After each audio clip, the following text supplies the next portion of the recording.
Abdullah Ismail, 35 tahun, warga Lorong Sepakat 7 Ulu Seberang Ulu 1 Palembang, tewas dibunuh 3 pria pada 17 September 2025 malam. Korban ditemukan dengan 3 luka sajam di tubuhnya. Aksi para pelaku sempat terekam kamera pengawas masjid. Dalam rekaman terlihat mereka meninggalkan korban, sementara warga sekitar tak berani menangkap karena pelaku masih membawa senjata tajam. Diketahui korban dan pelaku saling mengenal, bahkan 2 di antaranya kakak beradik. Pembunuhan terjadi di jalan sempit tak jauh dari rumah korban. Setelah menghabisi korban, pelaku sempat meneriakinya sebagai pencuri.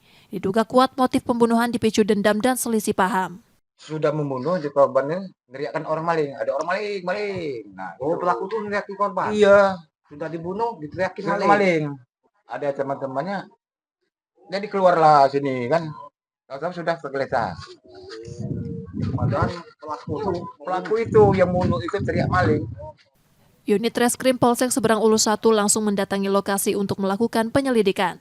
Meski wajah pelaku sempat terekam CCTV dan dilihat warga, polisi masih mengidentifikasi identitas mereka. Kami masih melakukan pencarian terhadap pelaku. Untuk identitas masih dalam pencarian.